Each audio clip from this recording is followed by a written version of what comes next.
termasuk PNS, pegawai pemerintah dengan perjanjian kerja, prajurit TNI dan Polri, para hakim serta para pensiunan, perbaiki gaji-gajinya untuk hilangkan korupsi.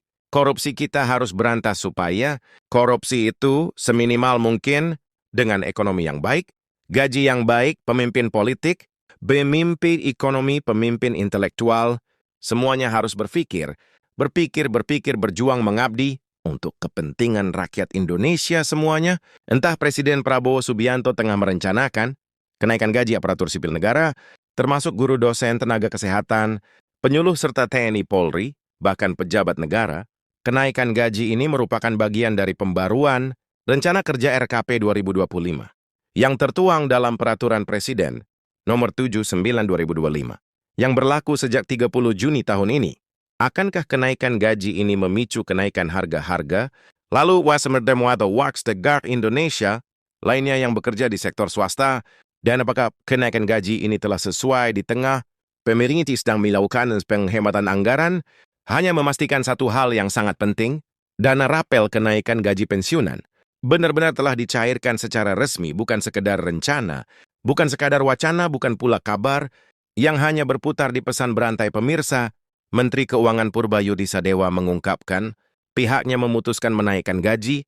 Aparatur sipil negara Purba mengatakan kebijakan terkait gaji ASN diperlakukan sama dengan kebijakan belanja negara lainnya, sehingga tidak bisa diputuskan secara terburu-buru. Menurut Purba, pemerintah masih perlu untuk mencermati perkembangan ekonomi nasional dan penerimaan negara secara lebih menyeluruh sebelum mengambil keputusan. Isu kenaikan gaji ASN menguat setelah Purba yang menerima kunjungan Menteri PAN RB Rini Widianti di Kementerian Keuangan pada Senin lalu. Pertemuan tersebut memicu spekulasi adanya kenaikan gaji ASN pada 2026. Sama aja dengan yang lain, kita akan lihat kondisi keuangan kita seperti apa. Ini kan seperti saya bilang sebelumnya, harusnya kalau enggak itu saya sama Pak itu, sama Pak keluarga. Setiap usulan itu ya Bu, ya macam-macam usulan yang ngaji. Ya salah satunya, gimana sih sebetulnya arah ekonomi kita dengan sinkron, kebijakan yang lebih sinkron dibanding sebelumnya. Habis itu mungkin triwulan kedua, karena ini baru kita bisa diskusikan masalah-masalah yang berdampak kepada kenaikan belanja pemerintah, termasuk PNS, pegawai pemerintah dengan perjanjian kerja, prajurit TNI dan Polri, para hakim serta para pensiunan, perbaiki gaji-gajinya untuk hilangkan korupsi. Korupsi kita harus berantas supaya korupsi itu seminimal mungkin dengan ekonomi yang baik, gaji yang baik.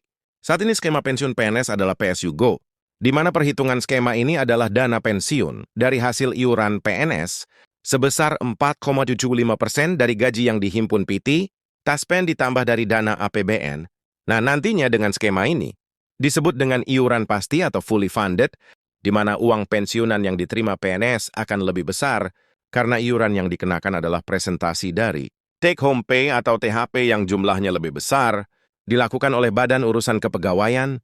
Jadi ini dasarnya adalah Undang-Undang Nomor 20 tahun 52, kemudian di tahun 63 ini dengan PP Nomor 15 tahun 63 untuk pengelolaan tunjangan hari tua ini dilakukan oleh Taspen. Jadi kita masih belum pensiunnya secara keseluruhan, tapi hanya tunjangan hari tua. Kemudian di 1969 ini mulai ada beban APBN dengan dasar Undang-Undang Nomor 11 tahun 69. Jadi ini kita mulai mengelola, dan tabungan hari tua ini juga mulai dikelola. Kemudian di tahun 71 ini THT-nya mulai diberikan kepada Asabri. Ini untuk TNI Polri. Untuk TNI ya TNI Polri, dan sejak tahun 8,6 sebetulnya pembayaran pensiun ini secara bertahap diserahkan kepada PT Taspen, dan di tahun 90 ini mulai di tahun 90 ini pembayaran pensiun dilakukan oleh Menteri Keuangan. Akhirnya di tahun 90, kemudian di tahun 90 mulai diserahkan kepada PT Taspen. Nah, di tahun 91 ini yang TNI Polri dilakukan oleh PT Asabri. Bapak Ibu sekalian, di slide selanjutnya kami ingin memberikan gambaran apa yang kami lakukan di Direktorat Jenderal Perbendaharaan. Jadi kami selaku bendahara negara, Siani Persam adalah kami tak melakukan pengelolaan kas dari negara, kas-kas masuk dari penerimaan pajak, PNBP dan penerimaan-penerimaan. Yang lain ini semuanya masuk ke kami ya, termasuk yang dari tempatnya Pak Sumanto. Kalau ada utang itu masuknya ke tempat kami, dan ini tentunya kita kelola untuk membiayai APBN, untuk kementerian lembaga, Di sini kita membayarkan belanja pegawai, mulai dari gaji dan tunjangan saat ini ada sekitar 30.000 ASN Pusat, Partner Secret Fortune dan Polri, dan 410.000 TNI. Kemudian kita juga membayarkan belanja pensiun termasuk jaminan kecelakaan kerja dan jaminan kematian. Nah, ini kita bayarkan kepada Taspen. Untuk nanti, kita diterimakan kepada 3,6 juta penerima pensiun dan 1,9 juta penerima JKK dan JKM. Kemudian kami juga membayarkan iuran Jamkes kepada BPJS Kesehatan untuk 4,6 juta peserta BPJS dan Jamkesmen dan Jamkes Tama kepada Jasindo. Ya, ini pesertanya sekitar 6.000 peserta. Selain itu, kami juga membayarkan belanja barang, baik itu berupa belanja barang maupun belanja bantuan pemerintah. Jadi sini, belanja barang untuk Lapu 4, Kementerian Lembaga dan 50 Wilayah Syepela 3940. Satker dan untuk bantuan pemerintah sekitar 1,1 juta, PIP dan KIP untuk belanja modal kita bayarkan kepada KL dan Satker, kemudian bansos ini kita bayarkan kepada 87 juta KPM atau penerima manfaat 54,9 juta JKN dan 119,2 juta JKP untuk daerah. Lanjut ini kita membayarkan DAU, kemudian BOS untuk 2019.000 sekolah, 50,76 ribu siswa BOK, untuk puskesmas sekitar 10.000, dan dana desa untuk sekitar 75,259. Selanjutnya, untuk pembayaran pensiun ini, sebagaimana tadi kami jelaskan di awal, jadi kami di sini menerima tagihan dari Telkom dan, dari Taspen dan Asabri, ya di mana Taspen dan Asabri ini yang melakukan verifikasi setiap bulan, jumlahnya berapa, ya kemudian dilakukan verifikasi dan validasi, dari situ ada angkanya, dan disampaikan kepada kami. Di kami ini kami melakukan pengecekan administratif, syarat-syaratnya seperti apa, dan lain-lain. Nah, kemudian kami bayarkan kepada Taspen dan Asabri. Kemudian, Taspen dan Asabri ini biasanya melakukan overbooking, karena penerima pensiun ini biasanya sudah memiliki channel pembayaran, ya atau biasanya disebut mitra, baik melalui perbankan maupun pos dan juga mitra-mitra kerja yang lain. Jadi ada perbankan pusat yang Himbara, dan juga ada BPD-BPD. Nah, kemudian dari situlah disalurkan pensiun kepada para penerima manfaat. Nah, sedikit gambaran apa yang sedang kami lakukan proses untuk ke depan di sini. Kami sedang sebangun source proses bisnis ke depan yang harapannya ini akan lebih efisien, efektif, dan produktif, mengingat banyak sekali fungsi kami yang kurang lebih sama dengan apa yang dilakukan oleh Taspen dan Asabri. Maka ke depan ini kami bersensitif untuk melakukan pembayaran tetap melalui mitra ya. Tapi yang melakukan pembayaran instead of dari Taspen ini yang melakukan dari kami di Direktorat Jenderal Perbendaharaan. Nah, kemudian kaitannya dengan hal tersebut di slide berikutnya ini yang kita lakukan. Ini mulai dari mengumpulkan menelaah usulan alokasi, mengadakan komitmen kerja ini untuk menjamin bahwa apa yang dilakukan Taspen dan Asabri ini sesuai dengan standar yang telah ditentukan, kemudian melakukan pembayaran belanja pensiun kepada Taspen dan Asabri, dan kita juga mengelola sistem informasi pembayaran pensiun untuk keineran dan ketepatan penerima pensiun, serta melakukan monitoring untuk penyaluran dana belanja pensiun, dan menyampaikan laporan keuangan. Ini, saudara-saudara, adalah harapan semua rakyat kita. Dan hari ini bagi saya adalah suatu kesempatan yang baik, bahwa saya bisa bertatap muka dengan hampir bisa dikatakan 99% pemerintah Republik Indonesia, dari tingkat pusat sampai tingkat daerah. Saudara-saudara, saya katakan tadi, kita dianggap negara yang tidak mungkin, the impossible country, the impossible nation. Tapi kita juga harus jadi pemimpin yang tidak lugu. Kita harus jadi pemimpin yang waspada. Kita harus jadi pemimpin yang mengerti, yang tahu situasi. Kita harus jadi pemimpin yang mengerti sejarah kita, yang mengerti latar belakang bangsa kita, yang mengerti sejarah Nusantara, yang mengerti sejarah daerah-daerah, yang mengerti sejarah Nusantara.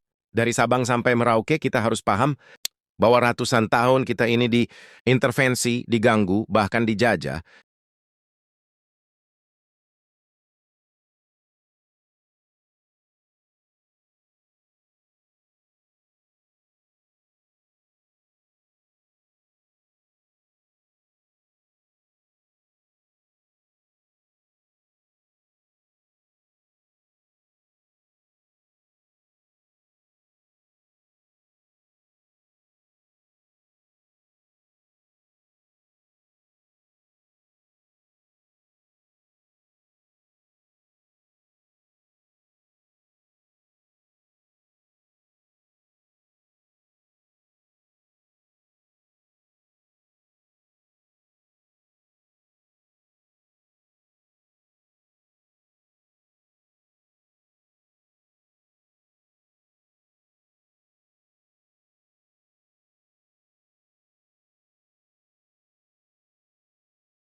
ratusan tahun di semua daerah. Negara ini yang sekarang, saudara-saudara yang sekarang ada dalam kendali kita, dibangun atas pengorbanan rakyat yang sangat besar. Karena itulah kita tidak boleh lupa bahwa adanya kita adalah untuk berbakti mengabdi kepada rakyat kita. Ini hal yang selalu mudah kita ucapkan, tapi harus kita buktikan. Saudara-saudara, karena itu, saya ingin dalam taklimat saya menyampaikan beberapa hal. Yang pertama, saudara-saudara, bahwa karena sejarah kita, karena kita pernah dijajah, karena kita pernah mengalami pemerintahan, penjajah yang imperialis dan rasialis bahwa kita, rakyat kita, pribumi kita, pernah dianggap lebih rendah. Darsi anjing, anak-anak muda, sekarang tidak merasakan, saya masih melihat prasasti-prasasti saya. Yang saya lihat satu prasasti, tahun 76, saya ulangi, tahun 78, tahun 78,28 tahun setelah kedaulatan kemerdekaan, masih ada prasasti di kolam renang Manggarai. Waktu itu sayang mungkin dibongkar, kadang-kadang yang kita tidak menghormati sejarah kita. Situs-situs bersejarah dibongkar. Ini para kepala daerah harus memikirkan.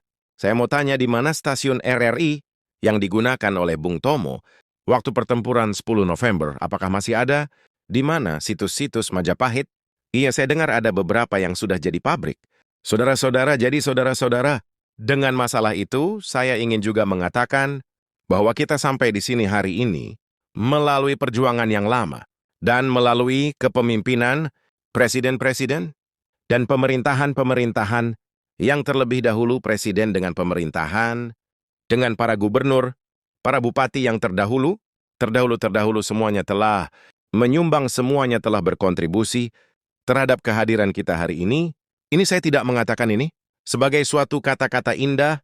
Ini saya yakini, karena itu saya selalu mengajak, apapun perbedaan kita, karena kita berbeda pasti, kita berbeda suku, kita berbeda ras mungkin, kita berbeda agama, kita berbeda aliran pemikiran politik, tapi yang kita adalah satu bagian, satu keluarga besar Indonesia, dan kita bersyukur. Mulai dari presiden pertama dan selanjutnya, setiap presiden telah memberi sumbangan yang besar terhadap kelangsungan hidup bangsa Indonesia. Kalau kita melihat kekurangan-kekurangan, kalau kita melihat kesalahan ya, ada kesalahan, ada kekurangan karena manusia itu, ada kemampuan dan ada batas kemampuan. Tetapi kalau kita lihat sekali lagi, kalau kita belajar sejarah, kita lihat konteks, bagaimana Bung Karno, Bung Hatta, dan pemimpin-pemimpin kita begitu, menerima kedaulatan pemerintahan begitu. Dihantam oleh pemberontakan oleh kudeta, macam-macam, ada angkatan perang, Ratu Adil dipimpin oleh Westerling. Beberapa hari, 2 minggu setelah penyerahan kedaulatan, terjadi usaha pembunuhan presiden, wakil presiden, perdana menteri kita, dan pimpinan-pimpinan kita. 2 minggu dan seterusnya muncul. Jadi saudara-saudara, kita harus sadar, konsep Indonesia ini tidak disukai oleh banyak kekuatan-kekuatan di dunia, dan kita terbuka saja mungkin beberapa kekuatan-kekuatan yang dekat sama kita. Karena itu saudara-saudara, bahwa dari mulai presiden pertama, kita Indonesia, tapi seluruh dunia berada di tengah perang ideologi besar di dunia, di mana dunia dipecah menjadi blok, ada blok komunis dan blok anti-komunis, blok bisa dikatakan blok demokrasi atau blok kapitalis. Ini kenyataan. Jadi Indonesia kita harus sadar bahwa kita tidak hidup sendiri. Perang Ukraina akan berpengaruh kepada kita, peristiwa di Gaza berpengaruh kepada kita. Saudara-saudara, jadi saudara-saudara, ini yang saya ingin sampaikan ke seluruh barisan pemerintahan. Marilah kita waspada, marilah kita mengerti tantangan yang ada di dunia ini, saudara-saudara. Saya baru pulang dari Eropa, saya ketemu tokoh-tokoh dunia. Saya hadir di Davos, puluhan kepala negara hadir. Hampir semua merisaukan. Pecahnya Perang Dunia Ketiga. Kita di sini menghadapi tantangan ya. Perubahan iklim mengakibatkan kita menerima banyak bencana dan sebagainya. Tapi sekarang, di tingkat dunia mengkhawatirkan akan terjadi Perang Dunia Ketiga, saudara-saudara. Ada simulasi, kalau terjadi Perang Dunia Ketiga nuklir, kita yang tidak terlibat saja pasti kena. Kita akan kena partikel-partikel radioaktif. Mungkin ikan-ikan kita nanti akan terkontaminasi semua, akan terjadi nuclear winter. Kisaran debunya akan menutup matahari dan menutup mataharinya. Tidak 1 tahun, tidak 2 tahun, tidak 3 tahun, para ahli mengatakan. Bisa winternya itu puluhan tahun. Ini yang dibicarakan di dunia. Karena itu, saya jalankan sebagai mandataris meneruskan warisan pendiri-pendiri bangsa kita. Saya menjalankan politik luar negeri yang menganut tetap garis kita, bebas aktif, tapi non-align. Non-blok kita tidak akan ikut. Fakta militer manapun saya katakan, filosofi luar negeri saya adalah 1000 kawan terlalu sedikit, 1 lawan terlalu banyak, 1 laut apalagi 1 musuh. Itu garis kita. Tapi kita mengerti semua, ya kita mengerti semua. Kalau kita sungguh-sungguh mau non-blok, kalau kita sungguh-sungguh mau tidak terlibat dalam fakta, kalau kita sungguh-sungguh mau bersahabat sama semua berarti kita sendiri. Kalau kita diancam, kalau kita diserang, tidak akan ada yang bantu kita. Saudara-saudara percaya sama saya, nobody is going to help us. Karena itu dari awal Bung Karno mengatakan, kita harus berdiri di atas kaki, kita sendiri dan Panglima Besar kita yang pertama. Panglima Besar Sudirman mengajarkan kepada kita harus percaya kepada kekuatan kita sendiri. Saudara-saudara, dengan segala hormat kepada para pakar yang pandai dan pintar, yang punya banyak gelar, saya hormati mereka. Tapi dunia ini adalah keadaan nyata, bukan keadaan ideal. Saya selalu mengingatkan, mengajarkan, yang berlaku di dunia ini sekarang adalah yang kuat akan berbuat apa yang mereka kehendaki, yang lemah akan menderita itu. Yang kita lihat hari ini, kita lihat di mana-mana. Jadi saudara-saudara, tugas saya sebagai presiden, sebagai pemegang kepercayaan rakyat yang disumpah, saya harus menjaga bangsa ini. Saya harus menjaga rakyat ini. Kadang-kadang gampang untuk kita bilang, gampang kita ngomong, tapi kadang-kadang ya gampang untuk dilaksanakan, karena kadang hati kita bergejolak. Ya, tapi kita harus senyum, karena kita sudah memilih, akan baik semua untuk melindungi rakyat kita. Kita tidak bisa emosional, kita tidak bisa terlalu idealis, karena yang berlaku adalah dunia nyata, saudara-saudara. Karena kita tidak mau perang, kita harus siap untuk perang. Kita tidak niat mengancam siapa-siapa, tapi selalu mereka ganggu kita. Kenapa, saudara-saudara? Karena Indonesia Nusantara kita semua, pulau-pulau kita adalah kayak dengan sumber daya alam yang luar biasa inilah. Karena inilah negara-negara Eropa ratusan tahun ke kita, negara-negara di utara ke kita, mereka ke kita ratusan tahun Belanda, Portugis, Spanyol, Perancis, Inggris, Jepang, Mongol. Mereka ke sini bukan untuk wisata. Mereka pertama datang mau dagang, karena bangsa kita baik, kita nih genetika kita nih baik, ya kan? Kita suka dengan tamu. Benar, suka dengan tamu, semua suku kalau kedatangan tamu, diterima dengan baik. Walaupun rakyat kita miskin, tamu datang diterima dengan baik. Kalau hanya bisa kasih, nasi pakai garam itu dikasih. Presiden Singapura yang sekarang pernah cerita sama saya, waktu dia masa muda dia sama istrinya, keliling di Sumatera, di Sulawesi Selatan, karena waktu masih muda mereka, backpacker ya, backpacking, jadi naik bus numpang, suatu saat di tengah sawah, hujan badai mereka kesasar, tahu-tahu ketemu anak kecil, membawa mereka ke rumah orang tuanya. Mungkin di Sulawesi Selatan, saya tidak tahu namanya apa duku. Ya, hanya kelompok 4-5 rumah diajak ke dalam, ketemu orang tuanya. Ternyata ini Presiden Singapura cerita sama saya. Dia begini, saya tidak bisa lupa rakyatmu, kami diajak duduk. Mereka sangat-sangat miskin. Kami lihat dia hanya makan nasi, sama lauknya pisang. Bapaknya 2 anak 2 tamu. Satu tampang beras nasi dengan pisang, itu dibagi ke tamu dulu. Ini sifat bangsa kita, saya mengalami sebagai perwira muda, prajurit muda, rakyat kita di mana-mana keluar, memberi sesuatu yang bagi mereka sangat-sangat susah. Ini cerita Presiden Singapura 30 tahun yang lalu. Sekarang rakyat kita masih banyak yang hanya makan nasi, mungkin dengan daun singkong, mungkin hanya dengan garam. Saudara-saudara sekalian, karena itu, kita hormati semua pendahulu, tapi kita harus paham bahwa kita masih menghadapi kesulitan, kita masih menghadapi tantangan kisah, kita masih menghadapi kekurangan. Kita tahu bahwa rakyat kita masih banyak yang mengalami kesulitan hidup. Sekarang para ahli ekonomi, ya ada istilah desil 1, desil 2, desil 3, desil 4, dan sebagainya. Dan kita ini kadang-kadang takut bicara apa adanya ya, nggak mau kita mengakui. Kita nggak mau bilang miskin, nggak enak, prasejahtera, miskin-miskin kasihan kita. Tapi nggak enak kita, ya kan prasejahtera. Habis itu ada istilah lagi. Apa itu bahasa Inggrisnya? The aspiring middle class. Jadi orang yang berusaha naik ke middle class, dia berusaha naik berarti dia belum sampai kan? Berarti dia bukan kelas menengah. Kalau dia nggak kelas menengah, dia kelas apa? Tapi dia aspiring. Middle class ini BPS, pintar, juga kalian cari istilah-istilah itu.